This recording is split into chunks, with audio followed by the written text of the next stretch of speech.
Welcome to Eliot Hine Network. I'm your host, Natalie Jensen. And I'm your host, Azolburn. Joining us as a guest on the show is President of the Washington Teachers Union, Jackie Lyons. Thank you for being here today. Thank you for inviting me. I'm so excited that you could take part in our annual Shared Vision Conference. What is the purpose of the Shared Vision Conference? One of the purposes of the Shared Vision Conference is to bring together city leaders, educational leaders, and to bring together the community to focus on education. This year, the focus of our conference is literacy. And that's why we brought in the famous young adult writer, Sharon Flake. At Thompson Elementary School, what encouraged you to pursue an advanced degree to meet academic needs? Well, I've always been an early childhood teacher, and when I went to work at Thompson Elementary School, I realized that I had a lot of ELL students, English language learners, and I felt that I didn't have all the necessary professional development that I needed to meet their needs.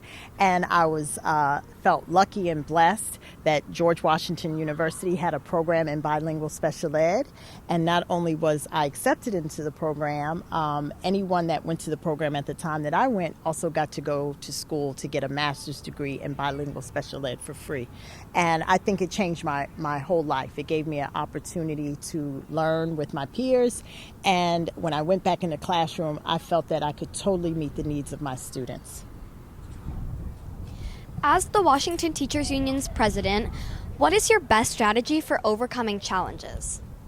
I think my best strategy is to work hard, to prepare, and to never give up. Keep going. Even when things are challenging, when it appears that you're not going to be successful, keep showing up. Keep doing the hard work. If a student was aspiring to be in a career in your field, what advice would you give them?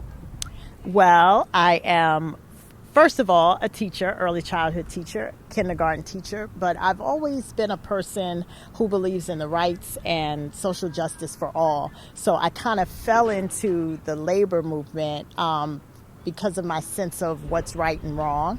And so I would say anyone that has a bent towards social justice and making sure that people are treated fairly.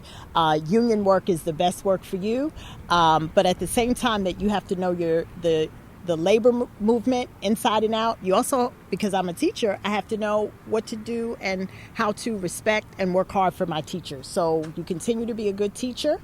You continue to learn from the labor union, the labor movement, and have a sense of empathy for what people are going through and how sometimes people want the best for work, but sometimes they're not supported the way they need to be. So my job as the president is to try to support people as much as possible so they can be productive in the work that they do for the students.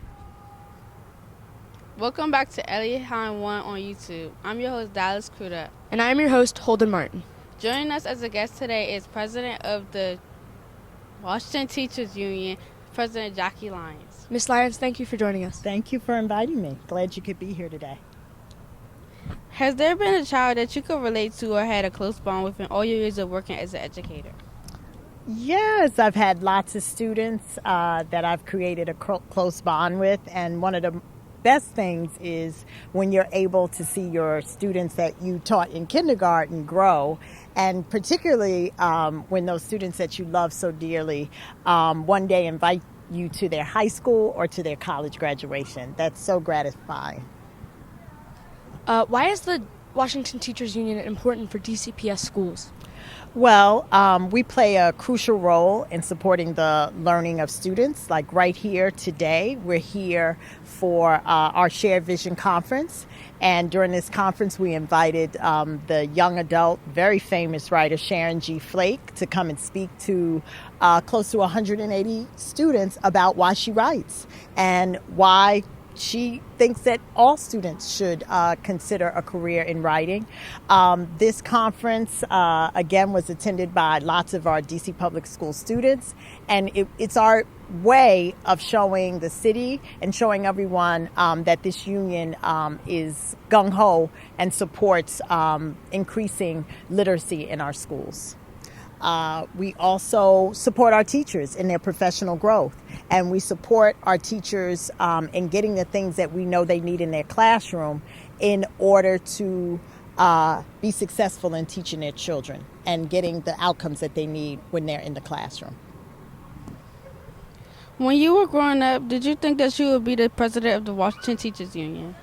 No, I never thought I would be the president of the Washington Teachers Union, but what I did know is that I did want a career in helping people. I knew that I had a strong sense of empathy, meaning I didn't like when I saw when people weren't treated fairly. And I always had in my heart a yearning to teach. I didn't know what I was going to teach, but I think I ended up being the president of the Washington Teachers Union because of my strong sense, again, of empathy, because of my hard work, and because, because I think preparation is important in anything that you do, and showing up is important.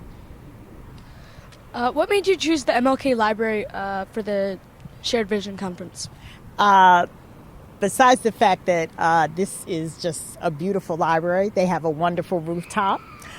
We have many of our events here, but we particularly chose the Martin Luther King Library for the Shared Vision event is because it is Librarian in Schools Month.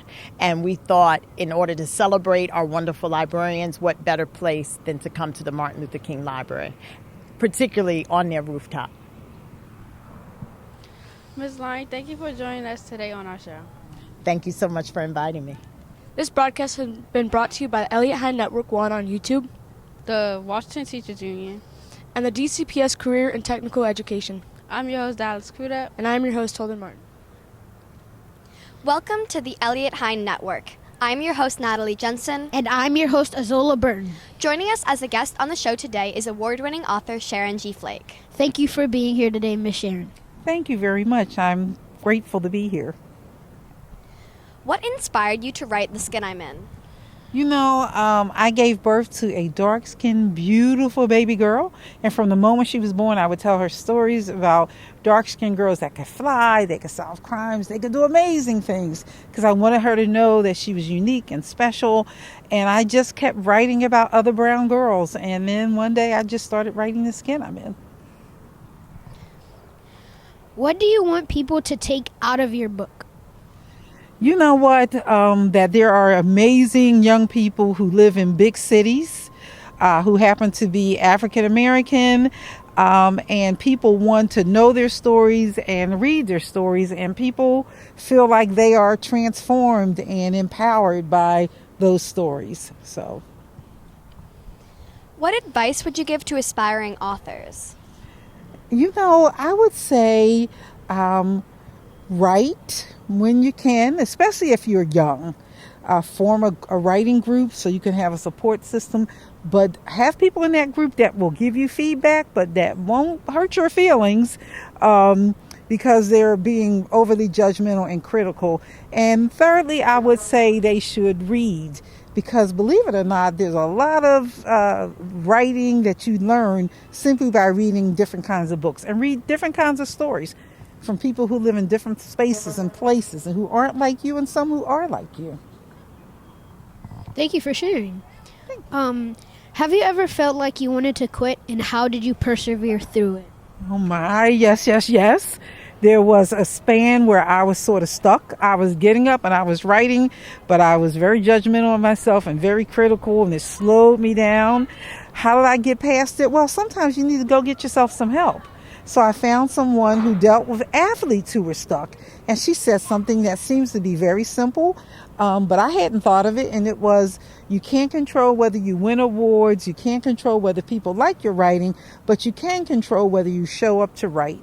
And I was showing up to write, and when I would sit down and my brain would get all wonky and say, it's not good, I would say to myself, it doesn't have to be good, it doesn't have to be perfect. All I have to do is show up, and it'll get better over time. And that's exactly what happened. What is your writing schedule like, and how do you organize yourself while writing? I write about 5 hours a day, 3 hours on Saturdays and Sundays. Organize. I just sit down and do it. I think. Writers don't need a lot. I write through a laptop. There's a lot of rewriting involved. And so that's sort of my process. Ms. Flake, thank you for joining us today. You guys were amazing. You had great questions. I really appreciate it. This broadcast is being brought to you by the Washington Teachers Union DCPS Career and Technical Education. and the Eliot Hine Network 1 on YouTube. I'm your host, Natalie Jensen. And I'm your host, Azola Burton. Welcome back to Eliot Hine Network 1. I'm your host, Dallas Kuda. And I'm your host, Holden Martin.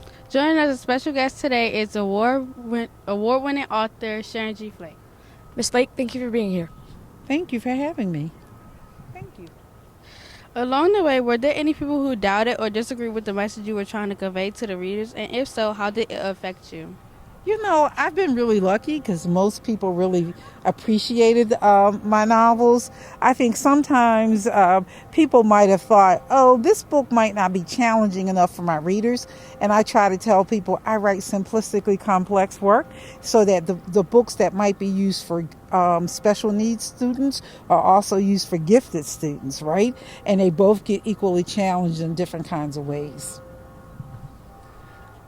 Do you think people face the same challenges as Malika in The Skin I'm In? Malika in The Skin I'm In gets bullied and teased because of her skin color and some other reasons. So absolutely, young people all over the world do get teased. Colorism is real. It does exist. But also, they get bullied for other reasons. So I've had kids of every denomination, every ethnic group who have shared their stories of bullying with me and how the book helped them see themselves differently, empowered them, and helped them to love themselves just the way they were. So I'm happy about that.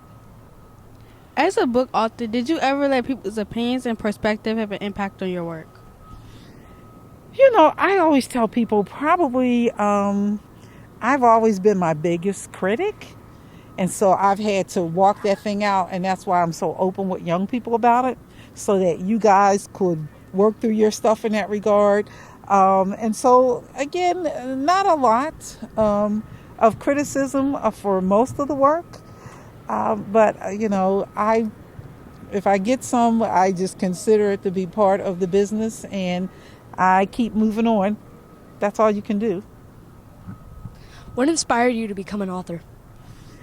You know, I went to college. I tell people to be a doctor, and, you know, math and science turned out not to be my gifts, but writing turned out to be my gift. But I think also I was raised in a family of storytellers. I came from a house where my grandmother and my father and mother would sit around, and my neighbors, and they would just talk about their life and living. And I loved to hear it. So I think in a way they made me into a storyteller. They were oral and I'm written. And it happens a lot of times. I'm hoping that young people all over will start to get some stories from their relatives as well. Did your father have an impact on your writing? If so, how did he impact your writing? You know, I think not just my father, but my neighbors, the adults around my life, my mom, because again, all the stories that I heard, my family, my mom and my dad, they read 3 different newspapers a week. So they encouraged us to read. My father loved Philadelphia, even though he's from the South.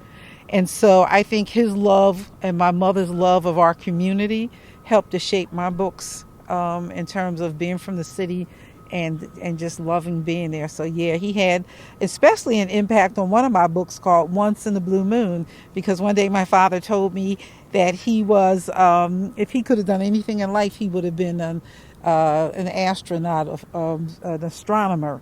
And so this young boy in Once in the Blue Moon loves space and space travel. It's set in North Carolina, where my father was born. So he directly influenced that book.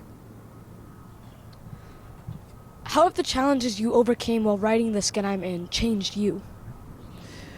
You know, it wasn't, one challenge is when you're a writer, you have to be able to take critique. So getting feedback from my editor over and over again, I had to learn not to take things personally. I had to learn that I still had a lot to learn as an author. And then once I got on the road, it's like, oh my God, I have to go and speak to everybody. I have to speak to all people in person. I'm like, I don't want to do that. But I did it, and I continue to show up. I tell young people all the time, do it afraid.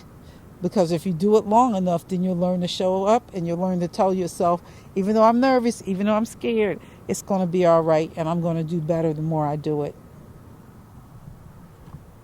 Miss Flake, thank you for joining us on this show.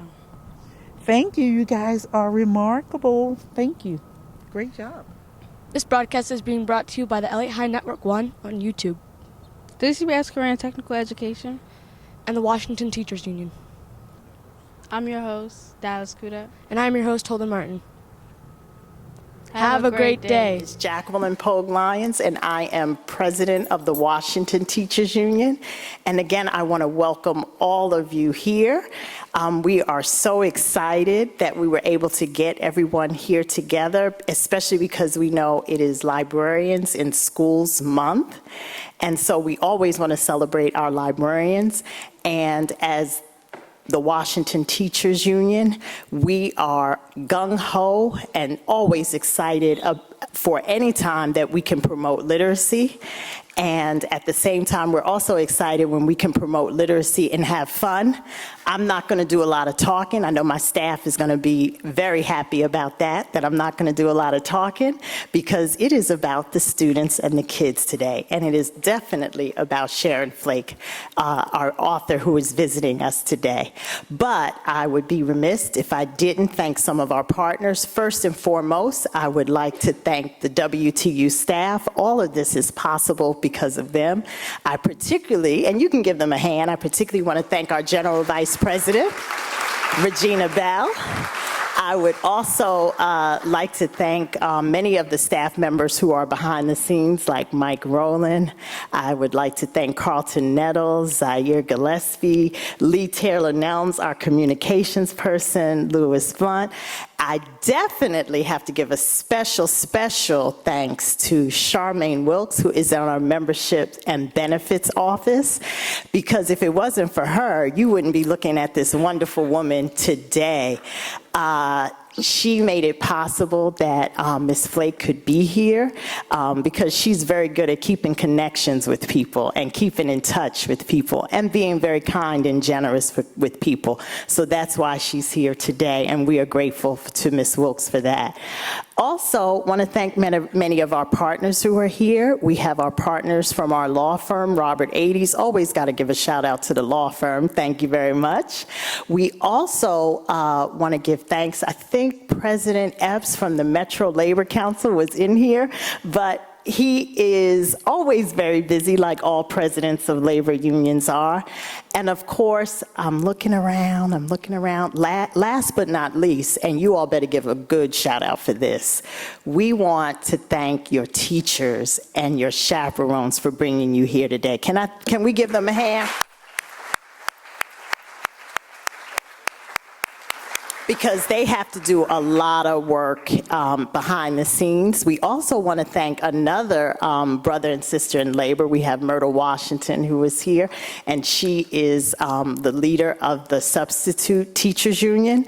And I also want to thank, you can just wave so everybody sees you here. We also want to give a thanks to our community members who are here, any folks who are from the community who are here. And last but not least, like I promised you, I'm not going to do a lot of talking. This is about you. And I really want you all to understand that this is informal. This is about you. So if you have any questions when we move into the question part of it, please feel free to raise your hand. We're going to have a number of students who are going to come up here with some questions that they prepared, but we want you all to add to it. So with that, I always like to give shout outs. So let's see. Is Bard in the house? Bard, what the? What's going on? Because if you said if Savoy is in the house, I'm going to say, yay, Savoy's in the house. Okay, what? Am I dancing like the old auntie? I'm sorry. Now, let me say this to you before we get started. I'm going to give away a lot of prizes today. Okay? So when you do, oh, what's she doing? That's not going to get you a prize. That's really not. I'm just saying, I'm the old auntie. I've been doing this dance since TLC 2002. So when you see me do this dance, don't look at me like I'm the old auntie. You should say, get it, get it, get it. Ready? Okay, all right. That shows me you want some prizes. Okay. I'm going to say it again. Is Bard in the house? Is Brown in the house? Is Cardozo in the house? Yes. I got to give a special shout out because my mother graduated from Cardozo. Yes, is Cardozo in the house? All right. Is Eliot Hine in the house? Woo! Jackson Reed in the house. Okay. All right, Ward 8, Johnson in the house. And last but not least, McKinley Tech Middle School represent. Okay. Don't get me. Let me do it. Southwest in the house, Jefferson. Y'all can get me later for that because y'all were the first to arrive. That's why I forgot. I'm sorry. So I want to read to you, and this shows how wonderful this author, Sharon Flake, is. She said instead of reading her bio, what she wanted us to do was read a letter that she received from one of her admirers who loved her books. So that says a lot about what type of morning we're going to have. So I hope I don't mess it up, but this is a letter that she received, and just know that she said, I don't want my bio, where I went to school, how long I've been writing, how many books I've written. She said, read this, and this will say everything about me. So here I go. Hi. I don't mean to be unnecessarily earnest, but you must know that I cried as I read this. Your work, quite literally, in more ways than I can articulate, helped to save my life. I read Begging for Change, which I read 2 months after The Skin I'm In, at a time in my life where I felt so flawed and was convinced that I would never be a good person because I had made mistakes. Raspberry, from your book Money Hungry, is the first character who I knew in and out, who I met many times in my own self and could spot on the street anywhere. I had never so clearly understood a character's motivations, their anxieties and obstacles, as well as I understood hers. I literally know her like she's my best friend because she was. Not only was it a masterclass in character development, but it was also the first time I saw redemption for a fictional Black girl. In all the other books I had read, Black girls were always exceptional without being human, or they were so flawed that they were warning tales of who not to be. I couldn't imagine that I could be exceptional since I had already made mistakes. Begging for Change broke that binary for me and showed me that I still had value. I was still good, still necessary, even though I had disappointed people and myself.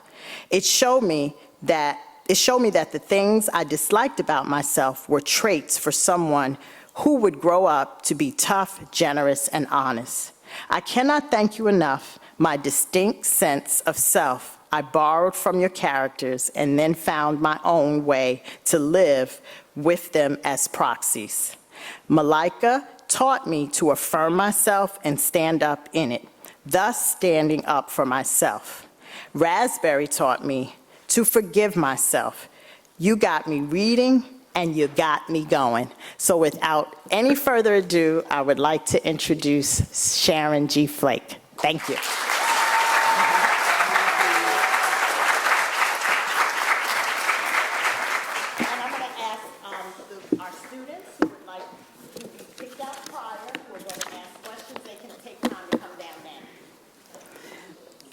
I won't say hello exactly because I said hello to a lot of you already. I want to thank the Washington Teachers Union for bringing me here, Charmaine for reaching out to me. I don't take it lightly that people bring me to speak to you guys, so guess what? They have to pay me to come. And I want to thank your teachers because it takes a lot of time and effort to bring a writer in. I want to start also by talking about that particular letter. One day I got an email from a writer. If I said his name, you all would be like, oh my God, you know him? He's a very famous writer. He's one of the top black writers in this industry. But I won't say his name because I didn't ask his permission to kind of say his stuff. And he said, you know, Sharon, I ran into an old friend and she started talking about you. And I told her I knew you. And then he said, she started freaking out saying, oh my God, you know Sharon G. Flake? And then I said, okay, like, let me write her a letter, because I write my fans a letter a lot of times. So I wrote the letter, and I got this letter back, and I literally started crying. When you write a novel, you send it into the world, you have no idea what it's going to do. Is it going to be a failure? Is it going to be a bomb? And then you sometimes get letters back like this. This woman is a New York Times best-selling author. What I didn't know when she sent the letter, because we got together like a couple of years later, was she had mental illness when she was a teenager. She still deals with it. She was in and out of mental institutions when she got my books. So books are not just entertainment sometimes. Sometimes they're lifesavers. Sometimes the only people that know you are those characters on the pages. And so I wanted to share that letter with you. I wanted to let you know that when you write me and you send me letters, I really appreciate it. And they lift me up as much as they might lift my characters up. Okay, so today this is going to be really fast. I don't really talk really long here today. I'm going to talk about my writing, my characters, my process. I'm going to read a little bit from the skin I'm in and talk about that book. And at the end, you guys get to ask me some questions. Believe it or not, I didn't always want to be a writer. When I was about your age, I wanted to be a doctor, right? I was a candy striper. They don't have them anymore, but I was somebody that worked in a hospital. I volunteered. I pushed like really old people through the hallways and I filed things. And then I had a class in high school where you know, I don't remember, it's been so long ago where it took place. All I know is there was a deep freezer. We would go there on Saturdays and we would open it up and there would be like dead animals in there. And we would, I don't think you can do that now, but we would operate, we'd put our gloves on, we'd operate, take out kidneys, sew them up, suture, do all that, because I really wanted to be a doctor. You ever really want to do something and feel like you find out you really don't have the skills for it? So I go to college, and one thing you have to do if you're going to be a doctor is take math and take science. And I took math and I took science and I sucked at math and I really sucked at science. Maybe I'm not so smart because I kept taking math courses. I was like taking accounting, I was taking computer science, which is nothing but math, and I was like getting D, D minus, D plus. You know, I have this thing I think about math because maybe I'm so bad at it that all of my friends are either in science or in math. So I'm surrounded by all these people that love to do that kind of thing, but I was bad at that. But the thing about college is you get to go from class to class and you get to take all these different kinds of courses till you figure out what you're really, really good at. I figured out I was really good at writing. Right? But I was still bad at something. And I was bad at spelling. Anybody here like not that good at spelling? Yeah. And I was really bad at grammar. The truth of the matter is I didn't just become bad at spelling when I was in college. When I was in like 7-year-old or 8-year-old, I was at a spelling bee at a church on the very first word. First word. I couldn't spell it and I had to sit down, and I think it was button or bottom. The nice thing about being in college is that my professors never held my bad grammar and spelling against me. They would flag it, but they didn't make a big deal out of it. So they let me write and tell my stories, and even then I was telling stories about young people from a 15-year-old, 14-year-old perspective. I think because I always felt small, I always felt little. I had some anxiety. You wouldn't know it if you knew me then, but I've always sort of had it. And so I think when I was like in middle school, I didn't want people to look at me. I didn't walk around like this or anything. But if you were a boy and I thought you were interested in me, I might go around the corner so I could avoid you. So I was sort of shy and sort of insecure. So I was writing these stories in college, and when I got out, the very first job I got was to work with young people your age.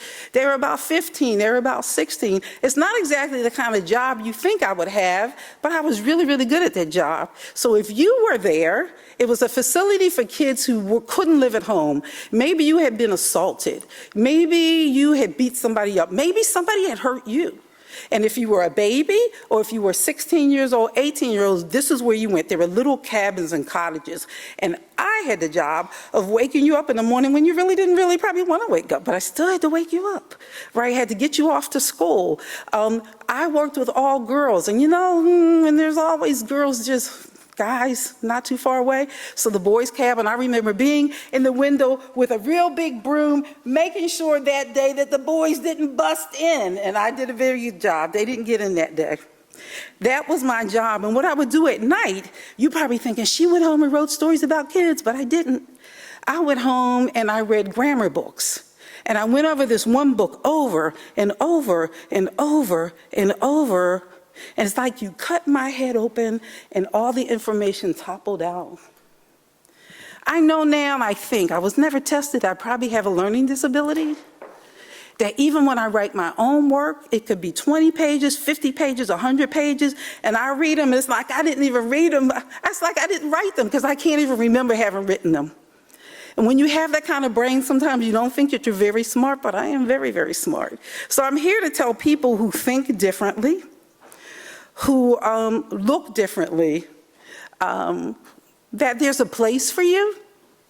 And the place for me, in fact, even though I was bad at grammar and bad at spelling, that there was still a place for me in this business. And you would think that writers have to be able to be good spellers. Right now you have computers, so no, you don't have to be, right? I have a way of knowing some stuff, right? I tell people I'm sort of like, you ever hear the term a musician who could play the music, but he can't read the music? The grown-ups probably have heard of it. It means that I can write a plot, but I can't give you a definition of a plot. When I wrote The Skin I'm In, I had a book by me that said, what is a plot? And I remember picking it up and picking it up and picking it up and thinking, what is a plot? I don't know what? So there are a lot of things about the writing process that I don't know here, but baby, I know it here, right? And so there's ways of learning that aren't just up here, but that your body and soul, when I do my characters, I can feel my way on the page, right? And if I read your papers, guess what? I could fix them and make them 100 times better. Anyway, The Skin I'm In is so I'm here. And I'm here in part because I think I am a good writer. I finally kind of figured that one out. But I'm here because of you and your teachers as well. When I first started this business, I would come before you guys and I would shake and I would be nervous. And you all were very good to me. You either acted like you didn't see me shaking or you acted like you didn't see me nervous. And I would stop and I would tell you why I was sort of shaking. There's still times before I do a talk, the night before I might have to call my sister and she has to talk me off the walls. You know what that means? That I'm so anxious inside, my brain is spinning, thinking you're gonna screw up, you're gonna mess up, that I have to call my sister and say, right? But I love what I do so much that I show up every time, even if I'm freaking out the night before, even if I'm freaking out the day before, because when I get here, I know I'm gonna be okay, and you guys have been so good to me that I wanna be here. And so thank you for reading my work. And again, for any of you who have suffered anxiety, for any of you who have been afraid, for any of you say, my teacher wants me to go speak in front of somebody, and oh my God, I would rather die. Go.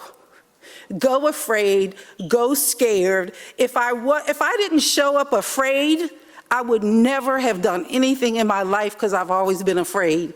You can't always see it, right? People haven't always seen it, but if I didn't show up scared, I'd be sitting home somewhere like maybe sewing or cooking. That's not so bad.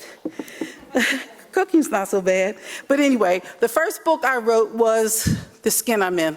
The first book I had published was The Skin I'm In.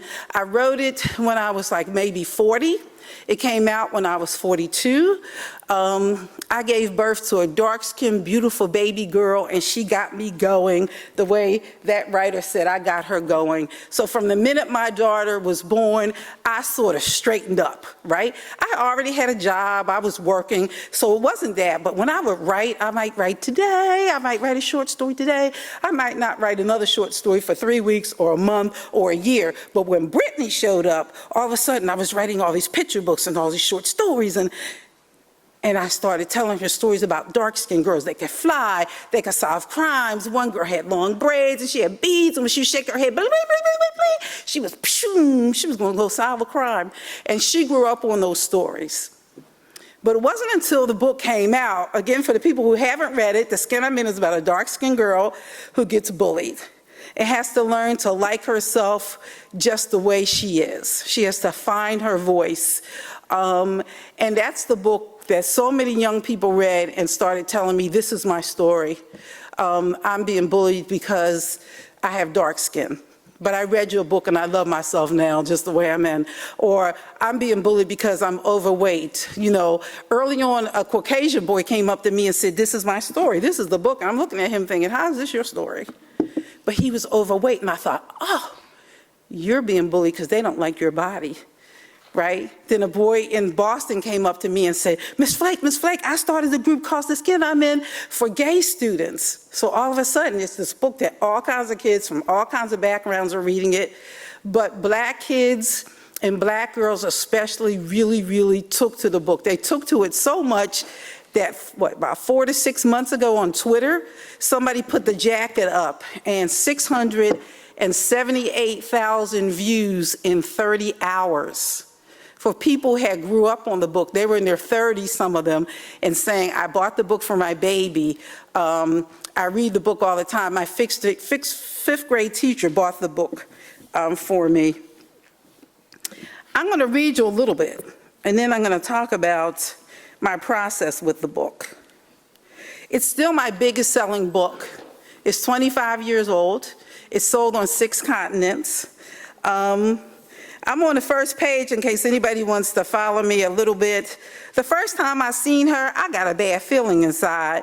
Not like I was in danger or nothing, just like she was somebody I should stay clear of.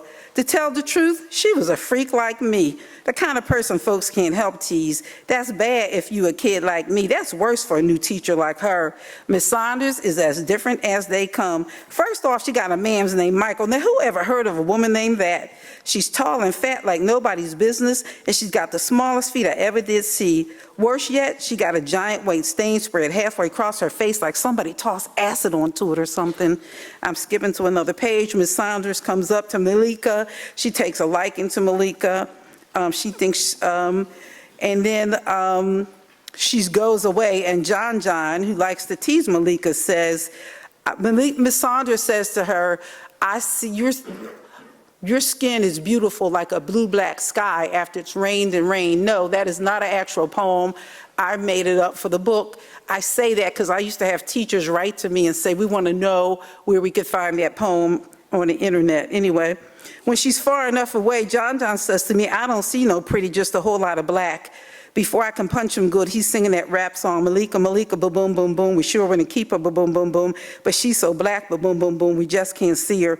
Before I know it, 3 more boys are pointing at me, and they're singing that same song to me. I'm wishing the building would collapse right on front of me, right on top of me. Anyway, I'm going to stop right there. The name of the book originally was called A Freak Like Me, as you heard her say. And then my editor called me one day and said, I told my brother, I'm publishing this book, it's going to be a bestseller. And he said, nobody's mother's going to buy them a book called A Freak Like Me. And the term had changed, right? And so we didn't put it out with a freak like me, and I'm glad, because when I ask young people all the time, would your parents have bought you a book with that title? They always say no. I don't know who came up with the Skin I'm In title, but it wasn't me. I told you I have a quirky brain, and if I didn't tell you it's quirky, I consider myself to have a quirky brain. I don't always write like a lot of writers. I don't know when I write a book what the beginning's going to be, what the middle's going to be, what the end's going to be. I know very little information. When I went to write this book, I knew that I wanted to write about a dark-skinned girl. That's all I knew. And on the first page, a teacher shows up. And on the second page, a bully shows up. And so I'm very good at letting my characters sort of lead the way. But writing is a lot of rewriting, right? And so you do have to rewrite, you do have to polish, you do have to fix. The first person that read the book, the first publishing house that read the book, they bought the book. That sounds really good, doesn't it? It does. So the first publishing house that even looked at it, set eyes on it, they bought it, but they didn't buy it right away. They said, we really like this book, Sharon G. Flake. Here's a 7-page letter of what doesn't work in this book, and you need to, fix it. So I could fix it or not fix it. About 5 years earlier, I wrote a picture book, and somebody wanted me to change 5 words. I swear, it was 5 words. And I thought, I'm not changing that. If you don't like it, somebody else is going to like it better. Well, nobody ever liked that book. So by the time these people sent me a 7-page letter saying, hey, these are where we see some problems, I got back to the book and I got busy. So the first book was told from Malika's perspective and the teachers. Malika would tell a chapter, the teacher, Malika the teacher, all the way through. And she said, kids don't want to hear all that much from grown-ups. Don't let her have her own chapter, which was really good, because I think when that happened, I put in the stuff about the enslaved girl and some other things. Malika got to work in the office as a result of pulling that out. And you would think once I did that, I would be fine, right? No.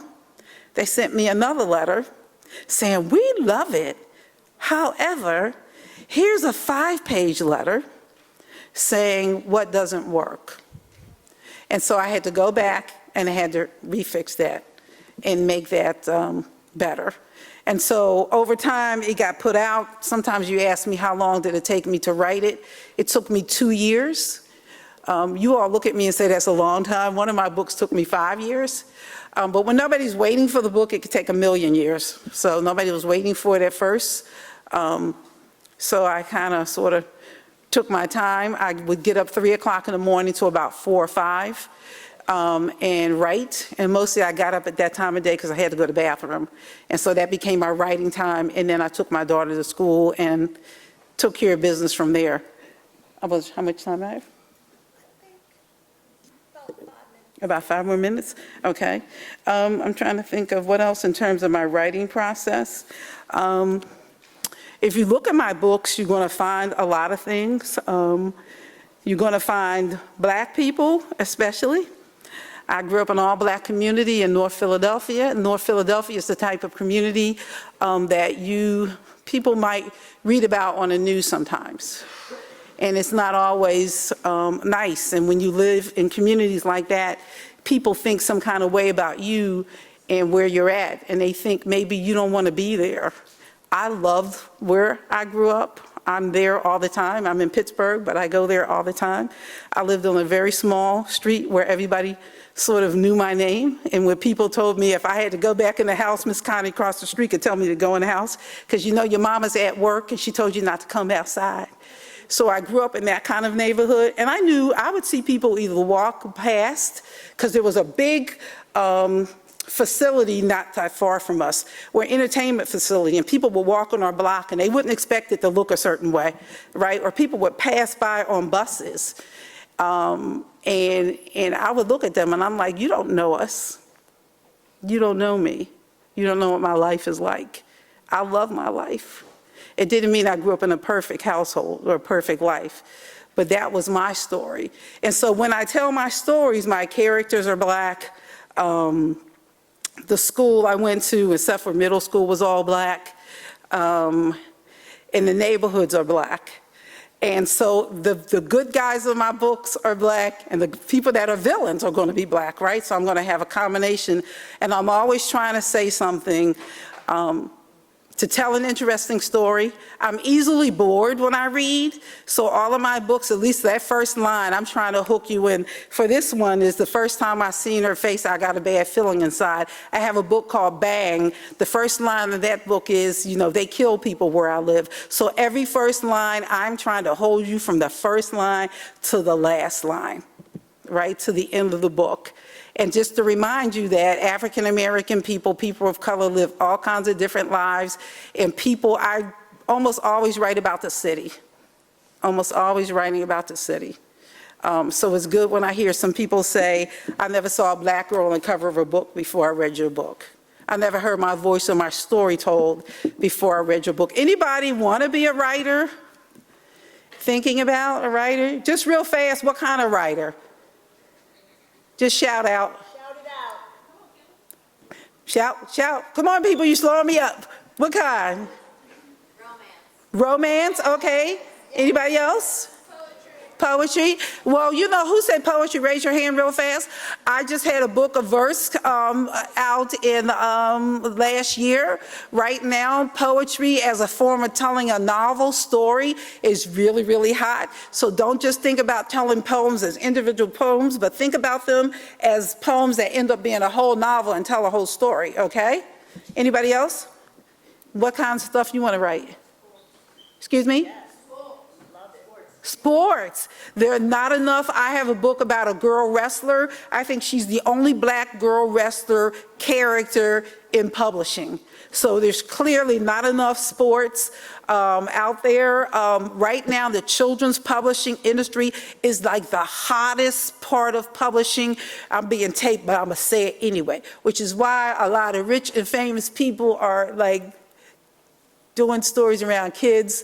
Right now, and if you're African American, or Latino, or Asian, Native American, the door is pretty wide open.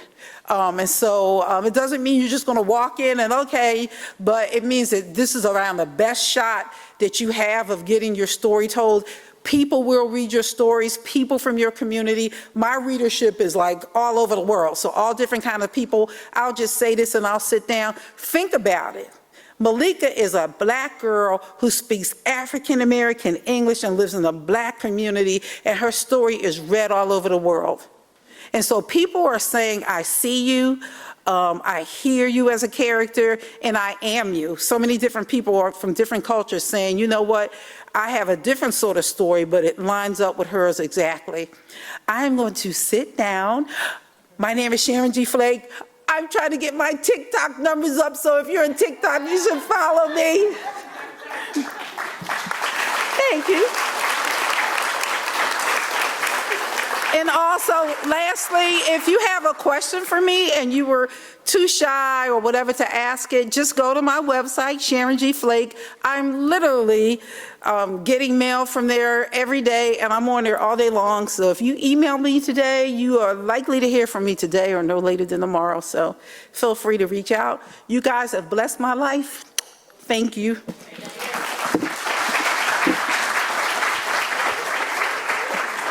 Thank you so much, Ms. Flake. What we're going to do is have some of our students ask questions, and then we're going to turn it over to some of you in the audience. I don't mean to, let's see. Do we have another seat? I might give up my seat. David, did you still want to come down? No? Okay, if you change your mind, I don't mean to put you on the spot. You might be in hiding, but I'll put you on the spot. But if you want to come down, I'll share my seat with you. I'll get up, okay? Just let me know. Okay, come down. I'll get out of my seat. And we'll go, if it works for you all, we'll go from this way to that way. So should I be in the middle? Yeah, you can get in the middle. Yep. I'm going to be Oprah today, okay? I'm just going to direct. Here we go. Get my glasses. All right. We'll start. And let me give a shout out to Coolidge. I see they're in the house. I didn't get to shout them out. I also see Bard is here too. Welcome. Thanks. You want to start? Okay. How did you start? Can you hear him? Yep, say a little louder. And then Put your mouth up to the mouth. tell us your name and your school, if you don't mind, okay? School and name and school. Put your mic up close. Is it off? I'll get it. It's off. There we go. My name is Amari Wright. I represent Jefferson Middle School. My question is, how, were you inspired by your books? You know what? Really, by growing up in North Philly, by my family that would sit around and tell stories all the time. My mother and my grandmother and them, and they always had sound effects. He was running down the street, and I heard it, right? And so I was like, always, they tell the same, older people tell the same stories over and over again. But I like to sit around and hear those same stories. And so and just being on my block in my neighborhood, those people let me know it was okay to be a little black girl from North Philly. And I never forgot that. And you can pass the mic. We only have 4 mics, so we're going to share. My name is Sanaa Wilson. I represent Jefferson Academy, and I wanted to know, how are you able to achieve such a level of depth within your characters? Oh, that's good. I think I have a high level of respect for young people. I think that's why I did so well when I was in the group home, right? Because I wasn't a tough person, so I couldn't go in there like, do what I say. I had to go in there with a level of respect for who they were. And so I think maybe that's it. Because I let my feelings sort of lead me in the story. And so that's probably why. Thanks. Thank you. I have this. Okay. Natalie, excellent questions. I don't think the mic is on. Yep, just push it up. Thank you. My name is Natalie. I'm from Eliot Hine Middle School, and I was wondering, what has writing, specifically The Skin I'm In, taught you as an author? Oh, wow, that's really good. As an author, it taught me that I'm a really good storyteller. It taught me that if you tell the right story, it could do some amazing things. Like, it could reach people at a soul level. I still read The Skin I'm In sometime and think, huh? Like, I really do read it and say, I can't even understand why people love it the way they do, and how it does some really heavy lifting.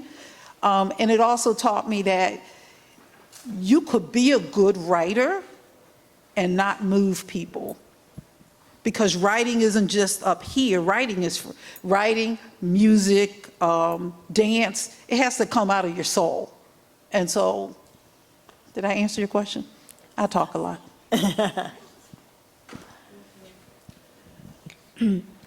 Hi, hi, good morning, everyone. My school is Cardoso. My name is Pascuala. I'm from Guatemala. Okay. Thank you so much for this opportunity. I have 2 questions. I'm going to ask in English and Spanish. The first question is in Spanish. ¿Qué le inspiró sobre escribir este libro? In English is, what inspired you to write that book, In the Skin I'm In? Okay, so I talked about my daughter. That's one thing. I talked about my community. A lot of times people have asked me, like, are you Malika? And I would say, well, I'm not as dark as her. Why are you asking me that? But them asking me made me think, and I'm answering your question, made me think a lot. And I realized that the part of Malika that feels, the feeling of her feeling little and small, not confident, was me. The teacher, because there's there's a tough part of me too. So the teacher, there's a part of her element of, right? And so I think there was a part of me that inspired to write that. There was probably a part of me that felt small and little and needed that story to be told, even though I didn't know, right? Because writing, again, is not all up here. There's so much to writing that you don't even know you're doing that goes on there. So that's another reason. And just to let you know, are you Guatemalan? Yeah. A couple of years ago in New York, a young boy, he was Latino, and he wouldn't read any books for that summer program. And they gave him The Skin I'm In. And And he read it, and he plowed through it, and he went and translated into Spanish for his grandmother. Wow. Right? And so when people write books, and when people, I won't get into the banned book thing, I'm probably not allowed to. When people write books, they touch souls and they touch generations. That's why it's important for you guys to tell your story when you're in class, to tell your story when you are writing your essay for college, to tell your story, and don't let people make you think that I am less because of my zip code. I am less because I come from Guatemala, or I come from Africa, or I come from the wrong part of America, right? Because as long as you're telling your story, you could rock the world in a lot of different ways, so.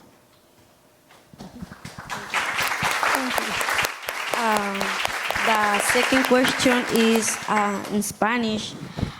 ¿Qué consejo le puede dar a los estudiantes que quieren ser autor o autora? In English, it's what advice can you give students that want to be author? What advice can I give to people that want to be an author? You know, when I was in college, my professor said writers write, and I thought, yeah, that is stupid. Like, I did. I thought, how stupid. Like, who doesn't know writers write? Well, now that I'm an author, I know people want to be writers, but they don't write. They talk about writing. So one thing is, if you want to be a writer, write a little bit, right? If you're young. If you don't have a writing group or club in your school, form one, because it's nice to get feedback from other people. Don't put people in your group if they're going to leave you bloody on the floor. If their comments are going to make you feel like this big, then they're not the person that you need to show your work to, even if it's your parents. That's for me, right? Read, because when you're reading, you're learning how to write. You really are. Your brain is picking up stuff about dialogue, about scenes, about, my neighborhood, I could put this. And when you're writing for your classroom and you have to talk about maybe something in your neighborhood or your house, you know, writing is yin and yang, is positive and negative. So because you live in a certain neighborhood doesn't mean everything has to be negative. Because your grandmother might be making sweet potato pie, or your uncle might be coming by every Thursday and babysitting. In Bang, there's a boy whose mother is working all the time, and he has his issues, and he ends up with a gun. But you know what he does every day? He's braiding his sisters' and brothers' hair. He's fixing their clothes. I'm trying to send the message that one person is not 100% one way, right? And so, those are the couple of things I would do. Read. Thank you. All right. Well, thank you. I'm Lamar Stevenson, and I go to Johnson Middle School. My question is, are there any upcoming projects you're working on that you can share with us? What theme or ideas are you excited to explore in your future writing? Okay, what themes and ideas? I told people, for people who don't know, The Skin I'm In is now like a trilogy, right? Like 20 years after The Skin I'm In came out, I wrote The Life I'm In, so the bully in The Skin I'm In tells her story. And it took me that long because I was afraid to write it. People have been asking me forever, but you know, you guys, you go to the movies and you see a sequel and you think, why did they do that? Well, they just should have left it alone, right? And I didn't want that to be me, so I wrote that. And so I just handed in the third book. It's called The Family I'm In. It's about John, and Caleb. And the theme of that book is what it's like to be a boy in today's society when the rules for being a boy or a man are changing under your feet, right? So people have different expectations of you now than they had 10 years ago. How do you navigate that? And so John is dealing with some of that. He's dealing with love and some other stuff, and, you know, nerdy. He's a nerd, so. So how long did it take you to write that one, since it is a sequel? You know what, it's hard. It took me maybe a year. It took me 4 drafts when it usually takes less. Like, at first, I'm gonna say this, I started off and I'm like, okay, I gotta write something I'm thinking about. I'm not gonna say it because I'm being taped. I was gonna make Malik in a certain condition. I was like, no, I can't do that. Everybody would kill me. So you can figure out the condition. So then I did it in something else, and I went another way, and then I decided it would be, first it was going to be Caleb telling the story, but I'm like, Caleb is so nice in the first book, he's almost boring. If I'm gonna make him an only book, but the book by himself, and then I decided it should be John. And he was funny, and it's about boys and men, They're both dealing with stuff with their fathers. Caleb loves his father, and his father gets ill, and so he steps up and wants to be the man of the house. And John loves his father, but his father is sort of like, his father wants a tougher son. He's like, everybody in the neighborhood loves his dad, all the men and boys, but he wants Caleb to be, John to be different. So John is dealing with that, like, just let me be myself. At the same time, he's dealing with, people who have expectations for boys, but dealing with, well, wait a minute, Well, that's the one thing that I love about your books is that like in The Skin I'm In, Money Hungry, you get to know a little something about all the characters, but when you give that detail, you want to hear more and more and more about that character, almost like you want to hear a book about John or Caleb, so I can't wait to see that. Thank you. I think I can go around if folks, including the teachers and the librarians who are here, let's see if they might have a few questions. I'm going to go around. Everyone here, do you feel like you have one burning, one more or two? Question. You good? And you all can stay there, but please let's give our students who ask questions a hand. I can tell you this, I was not born president of a union, and I can tell you this, that every time I have to speak in front of an audience, there is that fear. It really is. And all I do every day when I know I have to speak and I have that fear, I just smile in fear's face because I know it's going to be all right. So I am so happy that these young folks came up here my God, I because done it takes a lot to speak in front of people.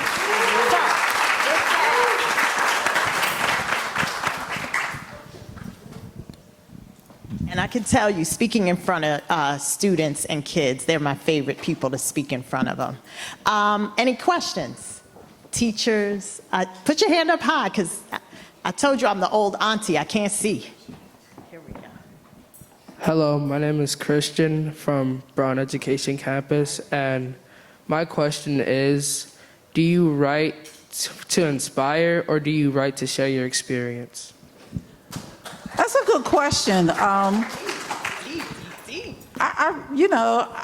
write to write because a lot of times out there people think everything on those pages are my experiences and they're not. Like that's the one thing I have to explain to young people, because like I haven't been bullied, so there's a lot of stuff I haven't experienced.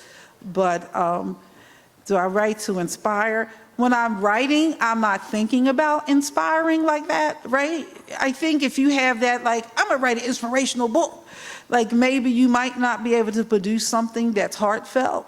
So I write, I think, to just tell a good story. I write because I don't think I can help but to write. And at the end of it, most times I've ended up with a really good story. I have a really good editor. So there's sometimes like with Char's story, which is about human trafficking, my editor was like, whoa, Sharon, you got to pull this back. It wasn't graphic in the sense of, oh, but so she's like, whoa, and then with the boys' book, she was like, did you want it to be this? What did you, right? So you have an editor that's also asking you questions and helping you sort of get to where you want to go along the way. And sometimes you don't even know some of the spots along the way, so. And I can tell you, Ms. Flake, we love banned books here in Washington, D.C. But I want to remind students, I'm going to come up there, I want to remind students that we have brothers and sisters around the country who are not as blessed as we are to be able to read banned books. And we have to remember that we have to support them as well. Hello. My name is Attorney Lawrence Gerald Jr. from Brown Education Campus. My question is, do you write about a portion of your personality, or do you write about other children's lives? I don't write other children's lives. It's hard to explain sometimes, but I become the character. My stuff is very visual. People say it looks like a movie, seems like a movie, but I myself am not a visual person. I write, so I can feel my way through a story. and I can allow characters to develop and show up and be who they are. If my head says, oh, what about John over there? Then I try to like take an invisible eraser and not sort of take anything from somebody out there. So does that help you right there? I think it's hard because a lot of times when you're taught in school, you do start with your life. So a lot of stuff I wrote in college and stuff was based on my life, my life, my life. But I think theme-wise, there are obviously real issues. Like when I wrote The Skin I'm In, I really didn't know how bad colorism was as a problem. I knew it was a problem, but I didn't know how bad it was until I started talking to kids all over the country, right? And so, you know some stuff, but the story itself can help you know a lot more stuff. And depending on the story, like for the one about human trafficking, I did a lot of research, right? Okay, here we go. My name is Jaden Young from Eliot Hine Middle School. What was your real inspiration for writing? Oh, Money Hungry? Did she say? What was your real inspiration for writing? Like, what was the main thing that really inspired you? Mm-hmm. Oh, it really was my daughter being born. It really was. I was the kind of mom that back then, you guys are too young, but Disney had movies that didn't really have a lot of black people in it. And I was sending them, firing off letters and calling them about their movies because I had this black daughter and you ain't got no black people, right? And so it was my love for my community. It was my love for my daughter that made me like want to tell that story. And again, growing up in this community where I just loved being there. I loved growing up there. And so I'm glad other people like the stories I tell.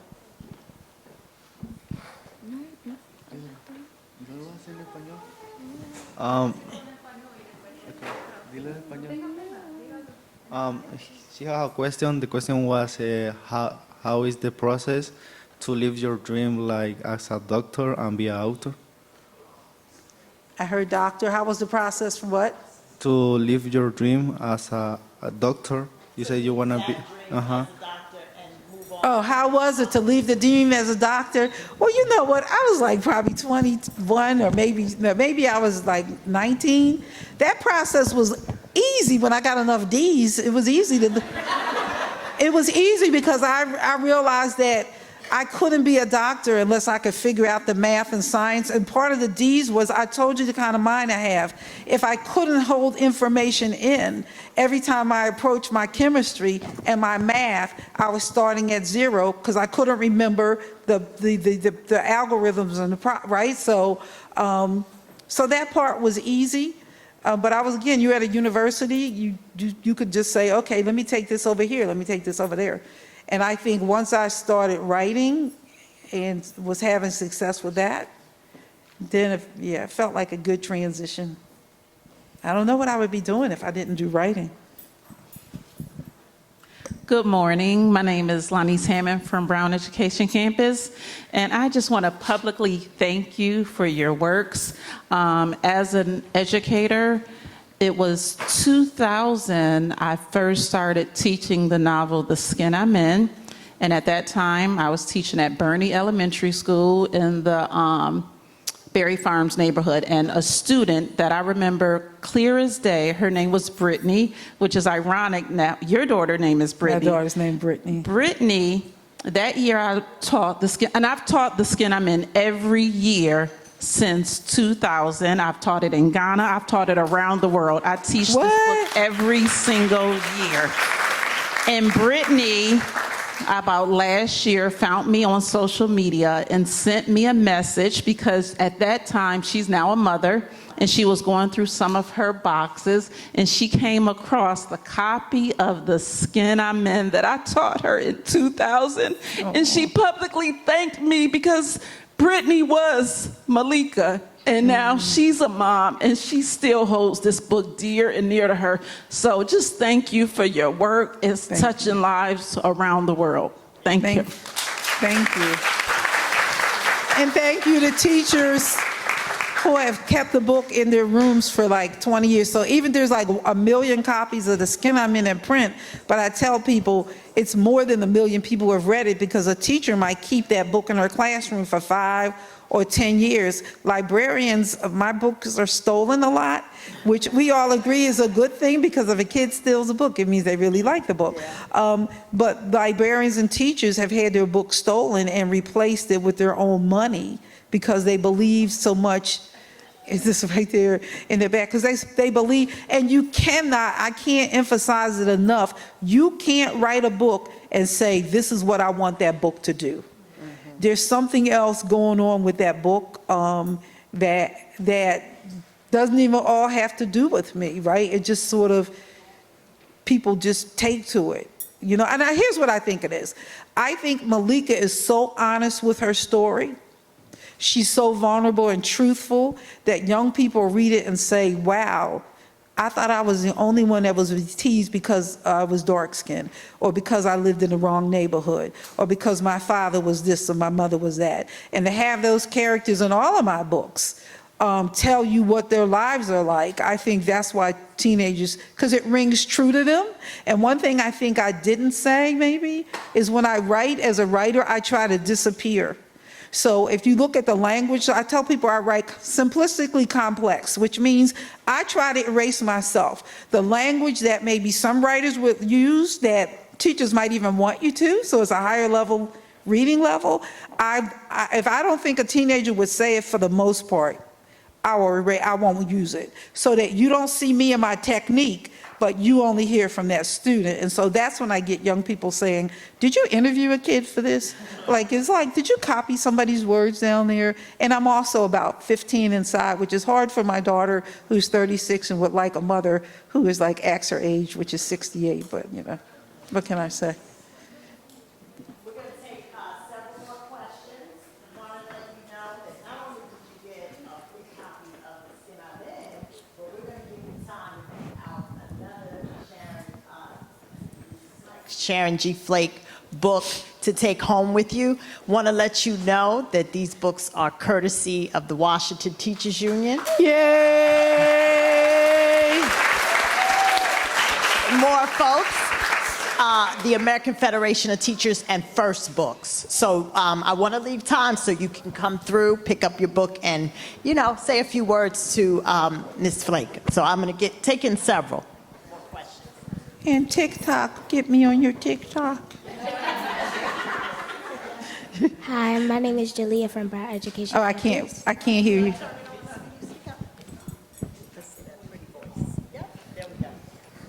Hi, my name is Jalea from Brown Education Campus, and my question for you is, what inspired you to make a character like Charlize? Like Charlize. Charlize just sort of showed up.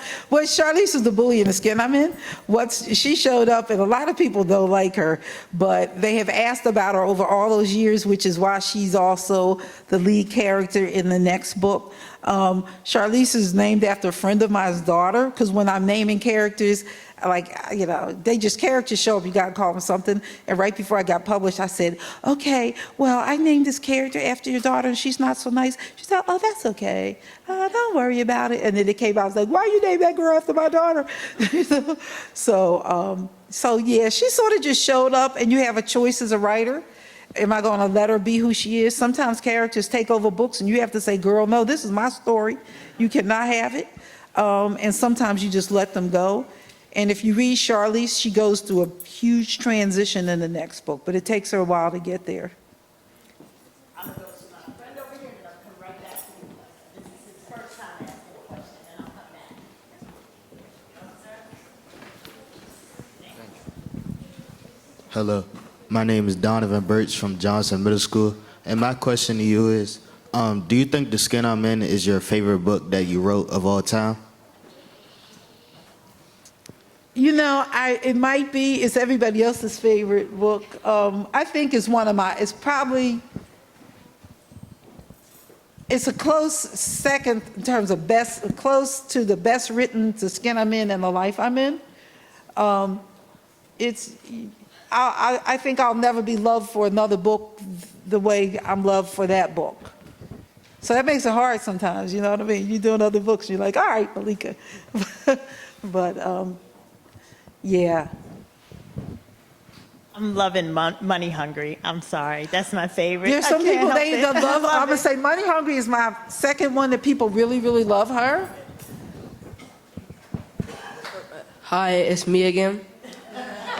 Hi, me again. I just wanted to know, what was your main goal for all of these books? Like, what was the message you was trying to tell everybody? What was my message? What was my main goal? You know what? After The Skin I'm In came out, I had a job. I was at business school doing public relations, and I'm gonna tell you, it was hard for me to work after that. Because after that, I was like, I sort of knew why I was on the planet. Before then, I liked to write, but after that book came out, I was like, this is why I'm on the planet, and I gotta go to work every day, right? And I think 2 years later, I was gone. I think my main mission, it goes back to what I've always said, is that I loved where I grew up. I love being African American. That's no shade on any other group, because I hope they love who they are too. And I wanted to tell stories that express that. And I wanted Black young people to be seen, to tell the world that you don't have to be perfect, right? My characters are not perfect.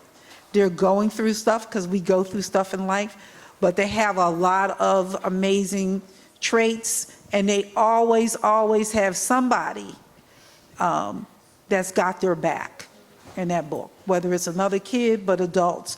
I never believed that, you know, in my books, they used to write books all the time when kids were just like, they didn't have no parents. There was nobody growing anywhere around. And I know that people can have those experiences, but that was not what I wanted for the kids in my book. I wanted them to have somebody around. So I'm going to take just 3 more questions, and I promise you, when you come with your chaperones to get your next Sharon G. Flake book to take home, you can ask your question. Here we go. Just 3 more. Hello, I'm Zaisha from Eliot Hine Middle School. My question is, like, have you ever wanted to give up as an author? Short story. To give up as an author. Oh, okay, I'm gonna make this really fast. Oh my God. Yes, when I wrote Pen, I hit a wall. I hit a wall like for 10 years. I was still writing, so people didn't realize I was stuck. And I put out like maybe 4 books in 10 years when I had put out 7 before. I cried. I wanted to quit, but I got up every day and I wrote. I went to a hypnotist to help me get unstuck. You know what those people are? And that didn't work, but I also finally went to somebody that deals with athletes who are stuck. And she said, what can you control? I was like, what? I'm paying you for this? What can you control? I'm like, nothing. She said, you can control that she said, what's your process? And I'm like, I get up every morning and I write. That's all you can control. You can't control whether your editor likes it. You can't control whether your agent buys it or sells it. You can't control whether you get any awards. You can only control that you sit down and you do the work and you show up consistently. And I was doing that.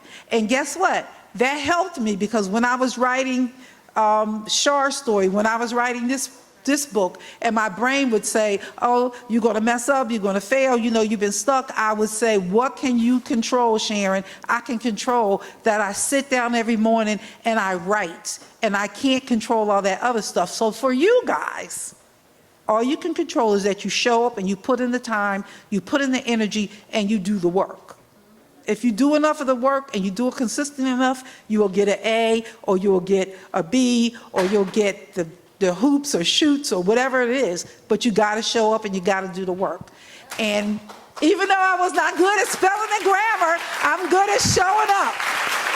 Thank you. We're going to have, I think, just 3 more, I promise you, because we got broccoli sandwiches waiting for us for lunch, so we got to get out of here. It's getting cold in here, huh? You cold? I was so hot for so long. Oh. My name's Daria, and I'm from Eliot Hine Middle School.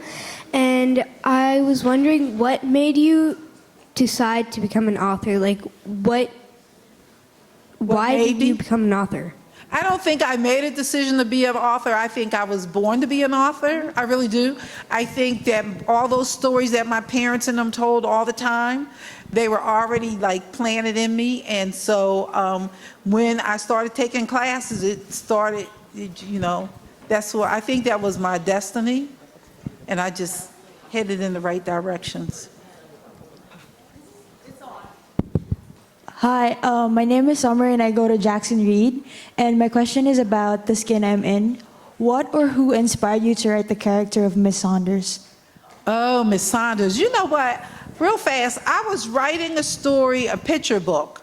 I had gone to a Highlights for Children's conference and I had given this lady this picture book and it was called Morning Mama and it was a teacher, tall as a fence and she was big and all that stuff. And she said to me, I don't think picture books are really your thing. You seem to do middle grade, high school stuff better, right?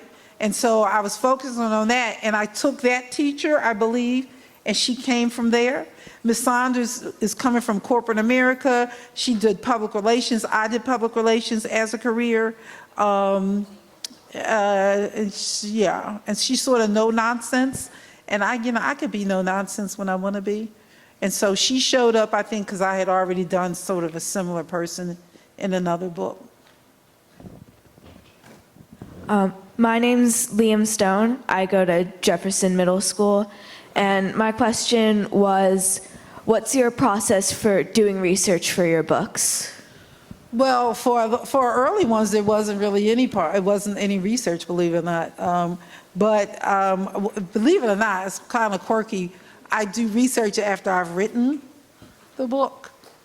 Like I never really use the term drafts, but people use a couple of drafts. Then I go back and then I see, sometimes that can be hard because like, okay, you're on the wrong path. That doesn't even exist. So then I go back and I do it. I'm doing research for our next one, so I've been in Philadelphia Library doing research. You just have to, are you writing? Are you a writer? Yeah. So newspapers, I went online for the life I'm in, human trafficking. I went to a place that works with human traffickers. I went online to find out what people who traffic people do. I talked to a woman a couple of times who had been trafficked. But every time you do research for a book, you're doing it differently because it depends on what the story's about. This is how I get into trouble, I promise. Last and final question or comment. I can do this all day. Okay. My name is Sky Gaither. I'm from Johnson, and my question for you is, I don't know if you read a lot of books like I do, but if you do read a lot of books, do you have a favorite genre? Do I have a favorite genre? You're not gonna believe this. It's nonfiction, and it's books about how to think, how to process. It's books like that, how to use your time. It's not what people would think that I would read. And because I say I don't remember stuff, I'm reading the same thing over and over and over, and not really because I like it, right? And it's all written up, and I'm reading it year after year, and I believe some of it is getting in there. So nonfiction, how-to books. Is that what you do? You do? Okay. That is, I'm glad we ended this discussion on that because that was one of my questions. What do you like to read? I always like James to know. Right now, though. Okay. I'd love to know what writers love to read in their free time. My goodness, you all are the best audience in the world. And you know what? You know why you are? Because you are District of Columbia Public School students. That's why. Yes. And another reason why is because you have the best teachers, educators, and librarians in the whole wide world that work with you every day. So with that, if we want everyone to have a book, you can come, you're going to be led by your chaperones, your teachers, your librarians, to get your very own book to take home. Then you will, the fun will continue just for a little while you get your lunch. Again, we have some prizes for you. If you gas me up and say, go auntie, yeah. But we have some wonderful things for you to go home with. This has been wonderful. We, again, want to thank Ms. Sharon G. Flake for gracing us with her presence. Want to let you know that 20 years ago, I think it had to be, I'm losing track of time the older I get. I read Money Hungry with a 5th grade student at Thompson Elementary, and I believe it changed my life and her life. And at that time, someone said that Ms. Flake had just left DC, like she had come into the city to talk about her books and how wonderful she was. So I feel like I'm having a full circle moment because I felt like I had missed out on something, but I feel grateful that you are here today. Again, I want to thank all our partners in labor who joined us today, our law firm. Want to also thank our wonderful teachers again, particularly our executive board member, Casey Boyd, who is out there tirelessly supporting our librarians. And again, thank you all. You are a wonderful, wonderful audience, and I will see you upstairs as, again, you come and get your broccoli sandwiches, okay?